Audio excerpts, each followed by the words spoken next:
All right, we are live. What's up, everyone? How's it going? Welcome to today's video. On today's video, I have a extremely special guest. Her name is Tiffany Largie. She has honestly been one of the greatest mentors, role models, friends in my life. She has helped shift so many things in my life, even just before this conversation, just some huge breakthroughs already. So I'm so excited to have her on the show today, and she can hopefully give you guys some insights to turn your life around to make it better. So without further ado, here is my good friend, Tiffany Largie. Yay! Hip hip hooray! It's Julian! Bum bum bum bum! Listen, I almost had a heart attack when you told me you graduated. I was like, wait a second. What is happening in these streets? I'm like, Crazy.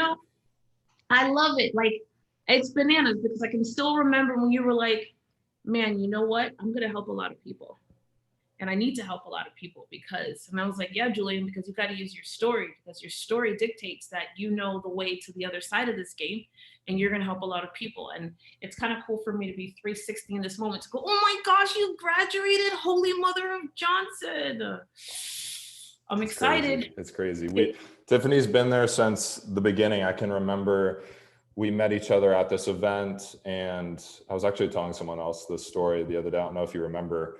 We were in this very small group of 5 people, and the manager person who was the head of the group said, okay, I want someone to be the leader of this group. And there's 5 of us, and the 3 other guys were like, oh, I don't want to be the leader. And then I was like, oh yeah, like I'll try it. And we both raised our hand, and then we ended up playing rock, paper, scissors for the spot, and you beat me. And I was a little bit like, oh shoot, like, dang, I wish I got that. But after the week, like seeing how you in action, the way you communicated with people, the way you were just so giving and loving and but also so leadership oriented and just got things done. I was like, wow, thank God I was not the leader. You would definitely deserve that role. So that's a little side story of how Tiffany and I met. So I think it'd be useful if you kind of went in just to tell us about, especially the do the damn thing shirt that you got on right there, but maybe just give us a little backstory of how things kind of got going for you and people that people may not know you. So first of all, I did not remember that. I did not remember that I beat you in rock, paper, scissors, but now I'm going to keep that story very close to me, and I'm going to tell it from stage in front of tens of thousands of people and point at you and be like, come at me, rock, paper, scissors, because I didn't know I was that good, but this is great. So now, do the damn thing nation. I remember the first time you asked me, what is do the damn thing? And I said to you these words, at the end of the day in this life, you're either doing the damn thing or you're not. And that tough kind of thought or sentiment around, well, what does it mean to do the damn thing?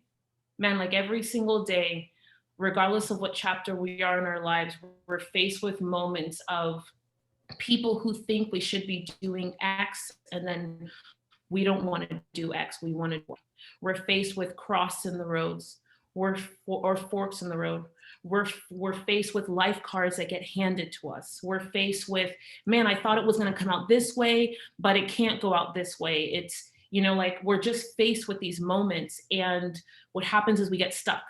And stuckness turns into anxiety. It turns into depression. It turns into frustration. It turns into feeling alone. It turns into something. And then it creates a cycle for us. And regardless of whether you're just getting into school or you're just getting into college, you're in the midst of college, or you're like at the cusp of graduating, or maybe you're listening to this and you're like, yo, I graduated 6 months ago, but I still feel like that. Like it's everybody, me included.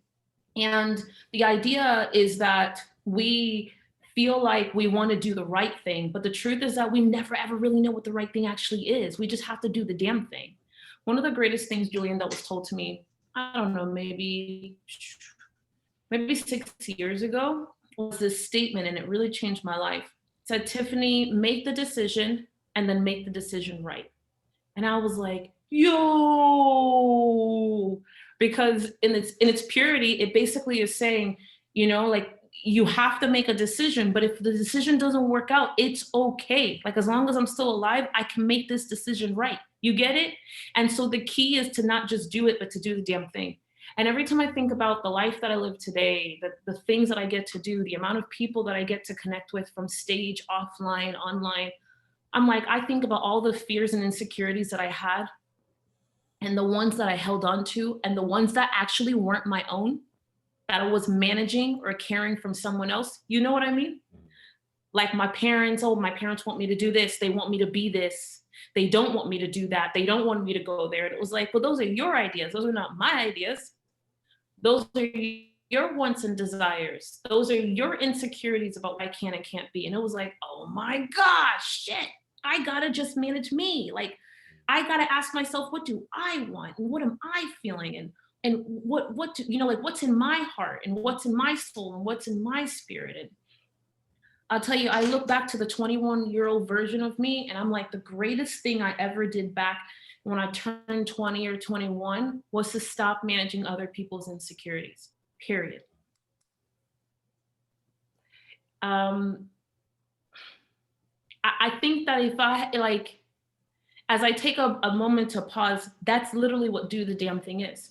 Because once you stop managing other people's insecurities, you literally find yourself in this place of, okay, well, what do I want to do here? Man, what about this idea? And I'm just going to do the damn thing and be done with it. Does that make sense? Absolutely. I think there's, especially in my experience, when I started putting myself out there a little bit more and doing videos and doing all these things, I had a couple people and friends that I saw out that came up to me and said, wow, Julian, you know, I would love to do what you're doing, whether it's, you know, start my own fashion thing or start blogging, or, you know, I could never put a video out there on YouTube. Just, and I feel like that's the piece that people just need to overcome. That's it. That's the only barrier to what people are afraid of to success, is just that fear of judgment. So how do you kind of have any advice for someone who's kind of, and I know you kind of explained a little bit of it, but I feel like that's really where the rubber meets the road, is how do I do my damn thing, although people right. are judging me? We got to pause there. Hold on. We need a moment of silence. I felt it, Julian, when you were like, how do I do my damn thing? Like, right. My damn, that's it. You know what? That's exactly it. What is my damn thing? What is it? And how do I do it? So, you know,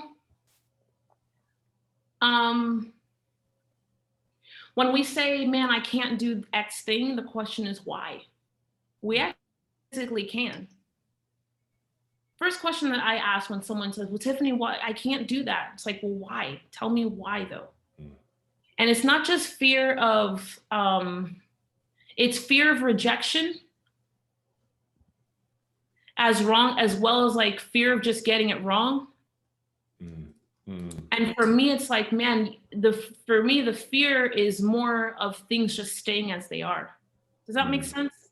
Fear of this being my life forever, fear of this moment. So, you know, today I'm the CEO of Do the Damn Thing Nation, but 17 years ago, putting my kids to bed hungry, I was always frustrated and angry and pissed off.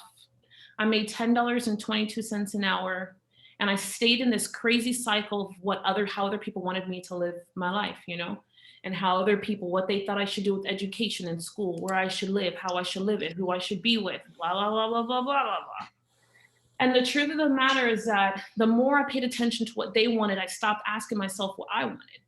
And the less I began to listen to them. And I don't mean like less, I mean like snip, snip, snip, like cut that shit out. Like I'm done with it.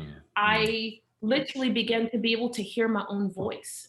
And it was crazy to be selfish just in that moment, be like, yo, Tiffany, what do you want? Like legit. And here's the answer. If you're listening to this right now and you ask yourself this question, like, what do I want? If you have other people involved in the answer, it's not the right answer. Like, if you're like, oh, I want to help the world become its best inner self and heal the planet with all the flowers inside. Yeah, that's great, but that's third. What's first? The first answer is selfish, because it's all about you. Because when we fill ourselves up like at 100%, not 92%, we fill ourselves up at 100%, like the whole game changes. So, you know, in my bio, it's pretty interesting because when they introduced me, my bio says something like on stage, went from being this single mom, putting her kids to bed hungry, to building 3 multiple 6-figure businesses and then onto a multiple 7-figure business before she turned 30. Now, the truth of the matter is that it really should end with, and if she can do it, anybody can do it. Every time I look at someone who's in their 20s, and I especially hear someone who's in their 40s trying to school someone in their 20s about they need to wait, they need time, wait till you get older, you need more life experience, you need to da da da. I'm like, forget that. That's garbage. If I had waited for all that shit to happen, should I made my first 6 figures by the time I turned 22? I built 3 6-figure businesses, and did I know what I was doing? No. Was I great at managing money? No. Did I get it all right? No. I would say 90% of it was illegal. The other half, yeah, I'm from Miami, so I can't say all of it was perfect. But the truth of the matter is that, man, I went from making $10 an hour to building a 6-figure business in my early 20s, in my 20s. But it would never have happened if I didn't stop listening. And it's like, we're waiting to invent a product or software, and then we see these tech companies and and all writing code. I didn't do any of that. No. A lot of the times, in order to get to the next step, we don't actually have to create something new. We don't need to reinvent the wheel. We just need to repaint it. I just learned how to repaint the hell out of those. And more importantly, I learned to just go, well, if they could do it, I can do it. I have 2 eyes, 2 ears, a nose. I got 2 hands, 2 feet. If they can do it, I could do it. And the other part of it is that for me, like I was like, okay, I'm going to do this thing. But then it was like, man, nobody is coming to me. This is awkward. How am I going to get money if nobody's coming to me? This is going to suck. So I was like, okay, I learned the next principle. Man, this is true to money or opportunity. If money's not coming to you, you have to go to it. If opportunity is not coming to you, you gotta go to it. You have to go to it, because either way, it has to get gotten. We only have this one life. And as much time as see people waste time in their 20s, I'm like, stop it. I partied hard, trust and believe. I partied hard. I had a lot of, I can still remember being like, shit, it's 5:45 a.m. and then showering really quick and then going back out for the next day. I definitely did it, but understand that as much fun as I had, I worked the same way. And in this side of work, it's like, I feel like I had all these people who were telling me what I should and shouldn't do. But Julian, you know what my barometer was? And I really want you to take this to heart, because this is actually a pretty big deal. It's easy. I adopted this philosophy, and it was, man, that person, I like them a lot, or I care about them, or they care about me. But then I asked myself this one simple question. Do they live the life I want to live? Isn't that wild? It's kind of like, well, here it is. We have people who are offering us advice, but if they don't live the life you want to live, advice is irrelevant. I don't care if it's your mama. It's a fact. If they don't live the way you want to live, the way your heart, your mind want to live, then their opinion is completely, it's invalid. I know, it's so tough. It's such a tough, ugly statement, but it's the truth. It doesn't matter if it's your parents. It doesn't matter if it's your boyfriend, your girlfriend, your husband, spouse. If they don't live the life you want to live, then their opinion became irrelevant to me. It was like people who were trying to tell me what to do with money, but then they were always broke. Wait, relax. I'm pretty sure you can't help me.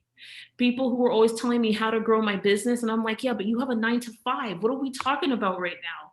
And then it was like people who were like, Tiffany, you should do this with your relationship. I'm like, yo, you've been divorced 4 times. Relax. Listen. Your opinions, no. Who's around you, what they're saying, how they live, what their life is like that literally needs to be the people that you run towards, you stalk, and you hang out and spend your time with in any way you can. That statement of like, you are the sum of your top 5, man, when I was in my early 20s, I couldn't find 5 people who were like me, how I wanted to rule. So you know what I did? I just cut everybody out. And I rode solo for a while. until I found a one. And then I added one into my circle. And I was like, okay, great. It's just you and me. And then it was like, okay, wow, you two live. Those pictures are real. Like when people see my Instagram pictures or Facebook, I'm like, listen, that shit's real. That's a real bottomless pool. That's not an exaggerated, that's real. Like those are real palm trees.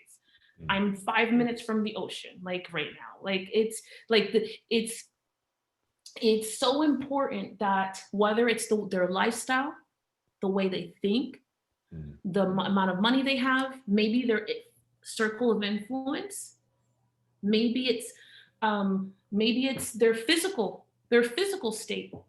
Whatever it is that you're after, you're vying, you want to hang out and roll with those people. But here's the key ingredient: they have to have a good heart. You can't roll with people who don't match your values, because you mess around and roll with people who don't match your values. Oh, it's going to be so awkward. Wow. Yeah, that's huge. There's so much in there. And I think that's probably been, for my life too, that's been the biggest takeaway is I can totally see in my own life that when I start hanging around the right people, my life just totally enhances in every aspect. And I'm totally more willing to push myself, to challenge myself. And yeah, life is just better. But I think there's that pretty much everyone knows that quote that, yeah, you are the sum of the 5 people you hang out with, or you make the amount of money that the 5 people that you hang around with. And I think like that's nice food for thought for some people, but they're not really getting the importance of that. Because that's, with all the people I've talked to, you and all these people that I've talked to that are successful, they all say the exact same thing, that it's not about what you know, it's really about who you know. And more importantly, who knows you. No, I wouldn't say about who you know. Okay. Because I know a lot of people, and I know a lot of top names and people. It's not who you know, because there's who you know and then who you roll deep with. Who you know is irrelevant. Like a lot of people know Tiffany Largie's name, for good and for bad, right? And I know a lot of people, and there's a lot of people that people see on stage or in movies and things like that. Like I'm 1 degree of separation, or I'm 2 degrees of separation, because I live in the center of Hollywood and we're in the entertainment industry, right? And then in addition to that, now in my career, I've been fortunate to be in a lot of circles, but that doesn't grant me any more of upping my game. It's who I roll deep with. And half of the people I roll deep with, Tiffany Largie, you can't find them in a book. You can't find them on stage. You can't find them, but I roll very deep with them. And they have mastered something in their life, and there's a level of mastery in something in their life. There's a level of excellence that they carry to everything they do, and their value system matches mine. And whatever they do hard. So in their field, their space, they go hard in the paint for it. So don't think it's about who you know, because I'll tell you, you could know people, but you know the wrong people. You get it? Like you could know people, but they don't match your vibe.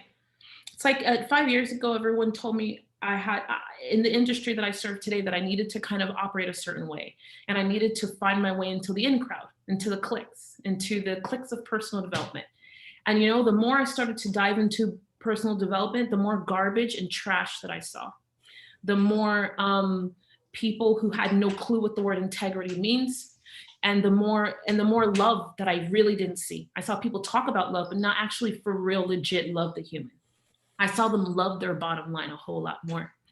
And I'm like, I don't think I want to be part of these cliques. I think these cliques are dumb, and I think they're trash. And you know what? Let me make it clear that I think that they're dumb and they're trash. Hello, hi, how's everyone doing? My name is Tiffany Largie, and I think you're all full of shit. Yeah, I do. And I think that's garbage, and that over there, that's complete trash. Absolutely. So here's a lesson in it for the person who's listening. You have to be willing to lead, but you got to be willing first to just lead yourself. It's not about other people. It's just about leading yourself. So for me, it was like that path, man, in this industry, it didn't really have room for a person like me. I didn't want to be part of the clique. I wasn't going to be one of the cool kids at all. I knew that I wasn't going to be one of the cool kids because I wasn't willing to do wrong things by right people. I wasn't willing to compromise my integrity. And I knew that that might mean that I'd be blackballed. I knew that in some aspects it meant that I wouldn't be as liked, but I was willing to take that risk because I needed to be and do whatever I felt was right. And even though it took me a little bit longer, I look back today, I look at our entire Do the Damn Thing Nation community around the world, and I'm like, yo, I made the right move times 100. Because, and at the end of the day, I don't need your platforms. I didn't need your stages. We created our own. I don't need your people. We found our own people. I didn't need your leg up. We pulled ourselves up. You know what I mean? Like I didn't need that. And I'm not saying that there's not value in it, but sometimes we see things that are happening for other people and then we start to feel bad. We're like, oh, you know, like, I don't know those kind of people. Not in that circle. I'm not that color. I'm not that age. I'm not that size. I don't have that kind of money. Like, I don't have these things, or I don't know anybody like that. So then you're like, well, it won't work for me. And it's like, man, shit, if a Black woman in the United States can figure out how to build a worldwide movement and a 7-figure business in this country, like, shit, anybody can do it. Because the truth of the matter is that I did it without any of that stuff, and with no friends, and with no cool club. So the lesson here, it's really simple. You don't need anybody because you have the greatest asset that exists. You have you, period.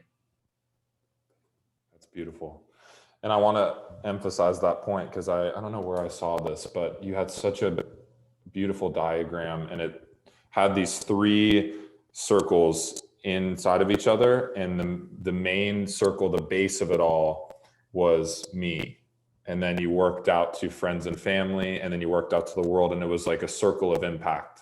And I hear a lot of people saying like, oh, I want to change the world. Like, oh, like I want to, do this for the world or impact the world in some way. And you explain it in such a way that, okay, that's great. But in order to impact the world, you have to impact yourself first. Because if you don't have that base and then move out, could you explain a little bit of that? Because I think that's so key. Yeah, so that's called our global impact circle. And everybody, people who come to our live events or even our virtual, I guess, and our programs, they have to actually start here with us, because the number one challenge I saw when I walked into this industry was everybody's like, I'm going to help the world. And I was like, yeah, you could help the world, but you can't really help the world until you help, And the idea is like, oh yeah, Tiffany, I'm helping myself and I'm doing such and such. And it's like, no, that's not how this works. You got to do you at 100%.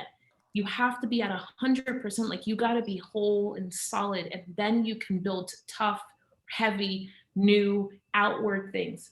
So your first responsibility is to master you and to master helping yourself. And then after that, step 2 is where we go, or let me rephrase that, impact yourself. And then after you impact yourself at 100%, then you can go on to impact other people. And those are people right around you, people in your church, people in your community, the Girl Scouts, whatever local people, your friends, your external friends and family. And then after you've done that, then you have the wherewithal to then go beyond that and impact the world. That's it. But you have to impact those first 2 layers first. You can't mess around and be trying to help the whole doggone world, but you operating at 68%. That's just not how this works. That's like a going out of business strategy for you, It is. It's like legit, like a going out of business strategy, and all of, like, there's nothing good about it. So we got to be at 100%. Yeah, I love that. Okay, so let's say that people are listening to this video right now, and they're saying, okay, Tiffany and Julian have inspired me. I'm going to start doing my own damn thing, and I'm going to start that business, or I'm going to, post my first video on YouTube, or I'm going to start, that Instagram channel for my fashion thing, or I'm going to start working out, or whatever it is. So say they start that, we've inspired them. And then there's always that inevitable place where there's all that excitement at the beginning, you start it, and then it either goes well or it doesn't. And then you kind of are in that place. And I find myself in this place of like kind of feeling like, oh shoot, like maybe it's not going to work out, or, oh, this is not working out well as I thought, or this is really not going to plan. What would you say to someone that's taken the first step, but there's really that intermediate step that's so crucial of like, okay, how do I regain my confidence? Although I've started something, but it's really not going my way. Yeah, so like number one, you need a community. You need some place, some external place that you can dive into and ask for help, look at other people on their journey. Like it's really important that you don't roll alone. And it's okay to ask for accountability partner, be like, oh, hey, best friend, I'm going to do this thing. Will you support me? Sure. But then you need to be like, hey, best friend, are you going to do this thing too? Right? Because if they're not trying to up their game and they're like, yeah, I'm going to watch you lose weight with my cheeseburger and fries on the side, like we're in trouble. You know what I mean? Like, yeah, I'm going to support you after I stop at McDonald's. Relax. You get it? Like we're in trouble. That's not going to work. So community is first. Second, you have to be clear on what it is that you're after, like your why, but it's got to be emotional. So your why should make you either cry or make you really pissed off. And if your why doesn't make you really emotional, then you don't have a why, you got a what. And a what's not really that helpful because you can't emotionally attach to a what. So it's like, I want $10,000, that's a what. I want $10,000 to buy my mom a house. That's still a what. I want to see, I can't wait for the moment when I hand my mom the keys to her house. I'm going to put her in her favorite dress. I'm going to pick her up in this car. You get it? That's a why. Because you're emotionally attached to that experience.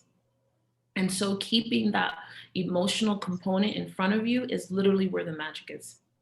Because then it forces you to like, it pulls on you and it forces you to do all the stuff that you don't want to do. It forces you to dive in days and you're like, oh, today sucks. Let's wait for tomorrow.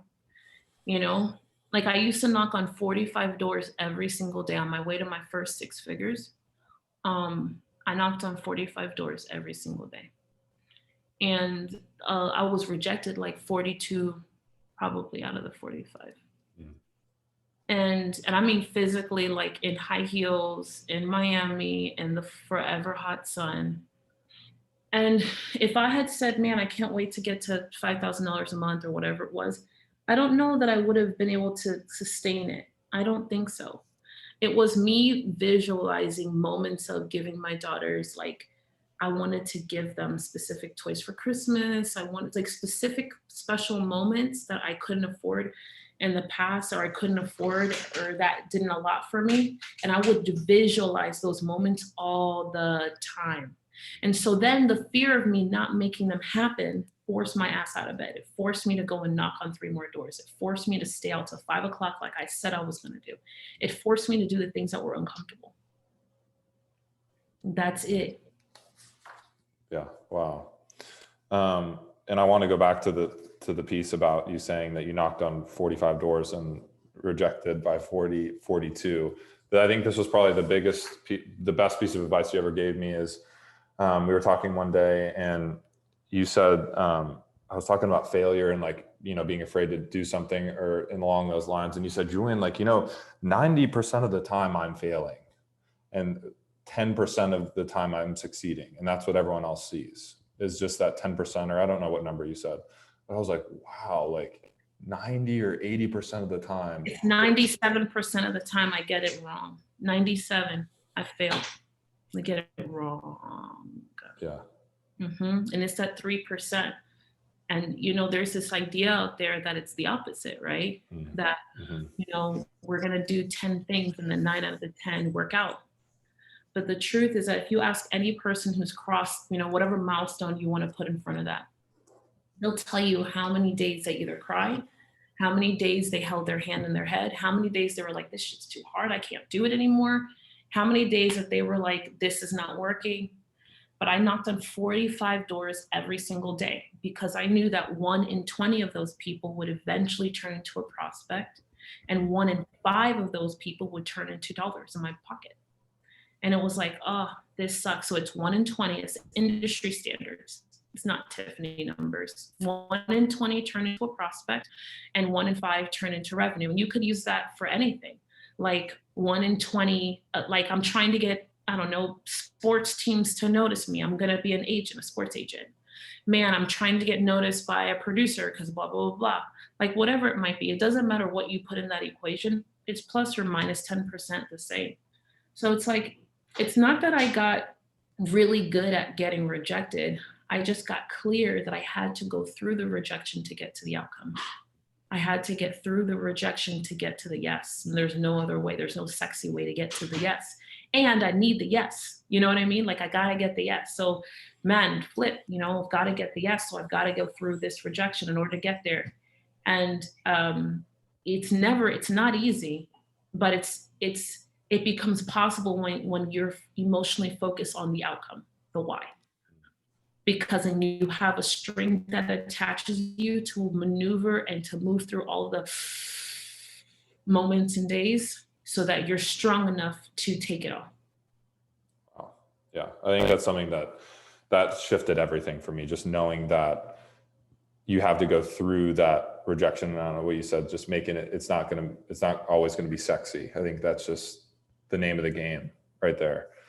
I have one or two more questions I kind of want to go into, and I think you alluded to a little bit earlier.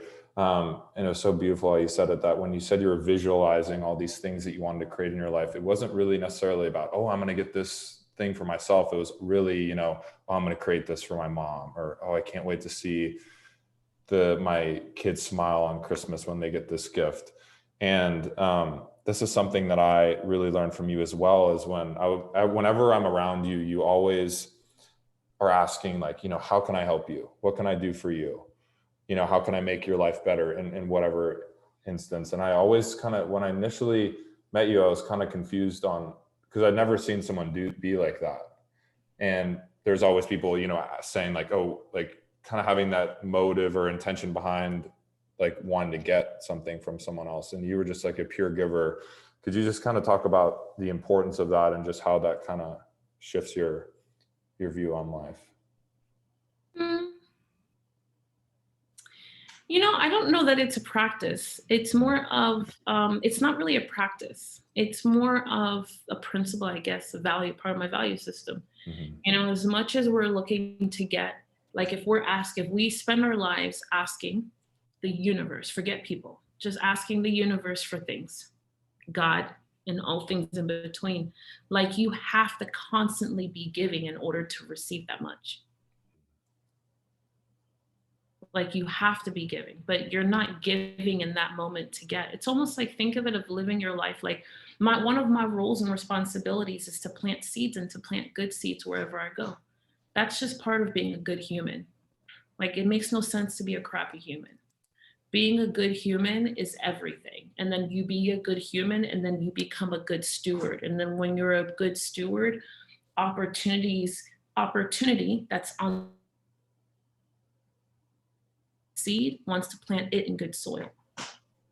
So you kind of want to be the good soil. And if you think about like the essence of farming, in farming, there's this soil, and then there's a whole lot of preparation and work that goes in before you even put down a seed to make sure that the land is fertile, the land is ready, it's ready to receive, and more importantly, that when the seed gets planted, it's going to grow and be done and be awesome and be amazing. And so you can think of yourself in that aspect where you have soil, and your responsibility to yourself is to make your soil good, but then make the soil around you great as well. It becomes a habit. And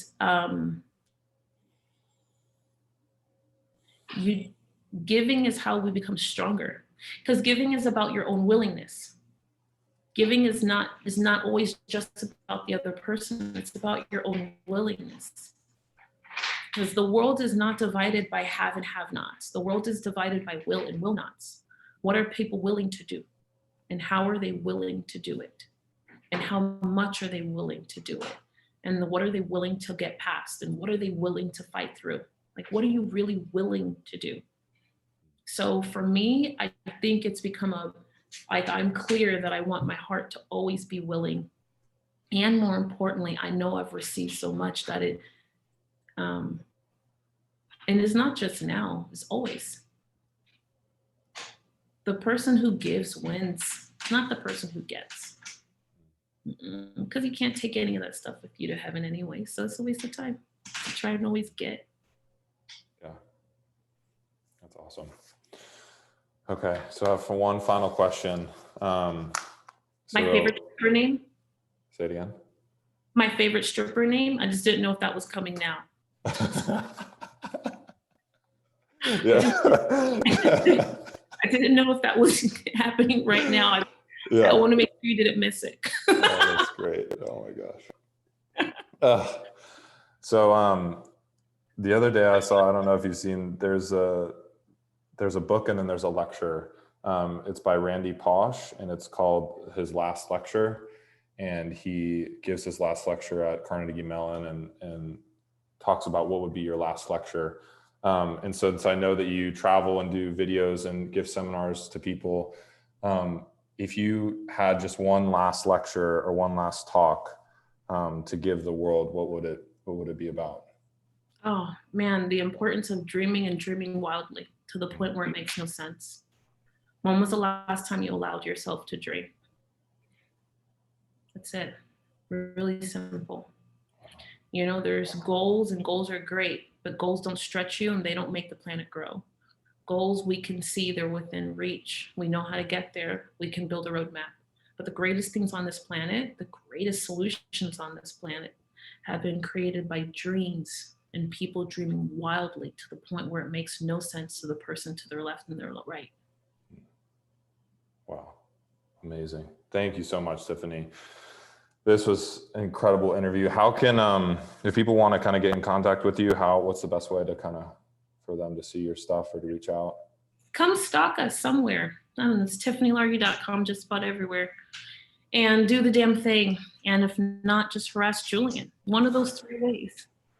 One of those three ways should get us to our doorstep. And she's got an incredible YouTube channel. She's constantly putting little nuggets of gold on there every day. So I really highly recommend you guys check that out. So thank you, Tiffany. It was such an honor and a pleasure. And I really think people are going to get a lot of value out of this. Thank you so much. Bye.